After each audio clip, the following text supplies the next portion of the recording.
Botnets. Botnets are really interesting. So a botnet is kind of a virus, kind of a Trojan, but essentially you get a malware, a piece of malware on your computer, and it allows somebody else to control your machine in various nefarious ways.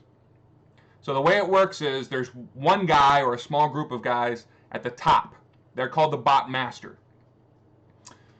They send out this essentially virus, or a bot virus, and it gets infected on your computer.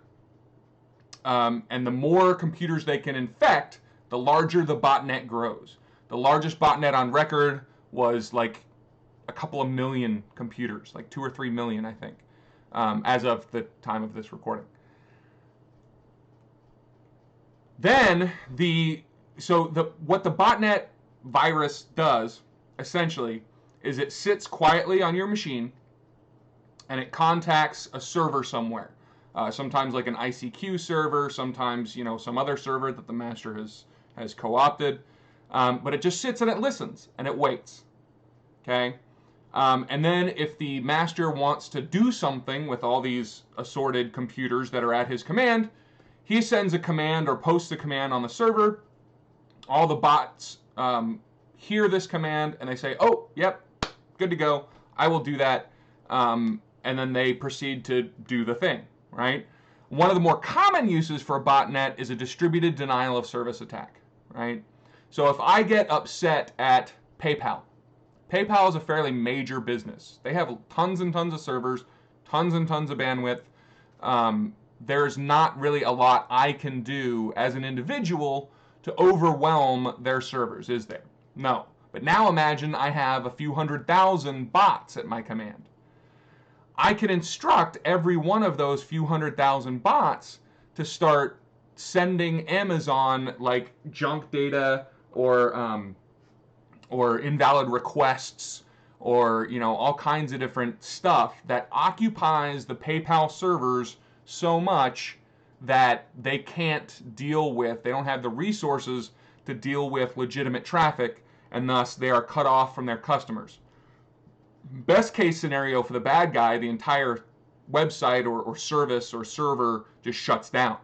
But even best case scenario for the service, their services are much slower, and that makes it more difficult for legitimate customers to access, and that can lose them millions and millions and millions and millions of dollars. So they've had recorded instances of people who control botnets threatening like gambling websites. Obviously not a lot of gambling websites here in the United States, but in other countries, lots of gambling websites, like right before the Super Bowl, like the week before the Super Bowl or some other, the FIFA World Cup or, whatever. These bot masters will threaten betting websites and say, hey, if you don't pay me $10,000, I'm going to release my botnet on you the week before this major sporting event, and you're going to lose gazillions of dollars in bets. And a lot of times the websites will just pay up because it's the $10,000 they're going to pay to the bot master is going to be far, far, far cheaper than the amount of money they're going to lose if they actually get attacked. Right? Another thing you can do with a botnet is hide files. You can kind of, if I have some kind of nefarious programs, whether it's other pieces of malware or child porn or, the nuclear secrets of France or whatever that I've stolen, instead of keeping those on my computer where, if the police arrest me, they're going to find all those files, I can keep those stored on the computers of all those other people, right? So now whenever I want to access them, I just have to access my botnet and then look at those files instead of having them stored locally on my machine. And then another thing you can do is spam. Lots of spam creators will use botnets to spread spam because if you block one person, if I start getting spam about, Cialis or medical this or, whatever, I can block one person. But then the botnet creator just has to move on to the next one, and then the next one, and then the next one. And if they have 10,000 computers at their command, I'm not going to sit there and block all 10,000 of them. You know what I mean?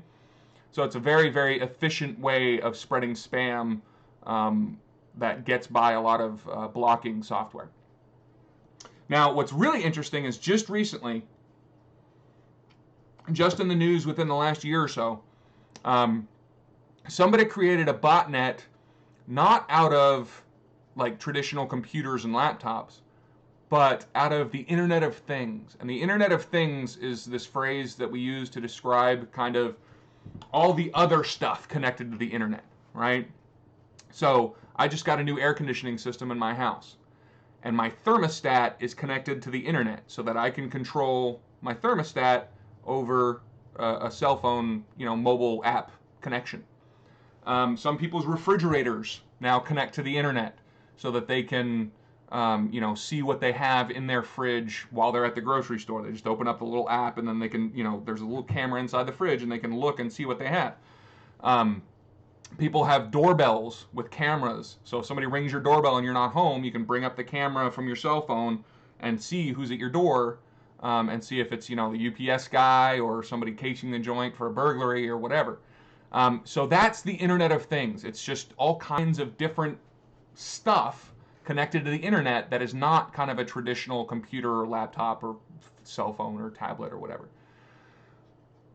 We have a recorded instance now of somebody creating a botnet out of these Internet of Things devices and then using that botnet for an attack, which is really, really interesting because people who create these Internet of Things devices aren't thinking about security. Security usually is kind of an afterthought with these Internet of Things devices. So I'm not going to install an antivirus on my thermostat. I'm not going to notice if it starts acting funny at 3, 4 in the morning. I'm not going to spend the amount of attention on that thermostat that I am on my home computer, which means it's much more susceptible to these kind of infections, and there's a gazillion of them out there. I mean, there are now more devices connected to the internet than there are people on Earth.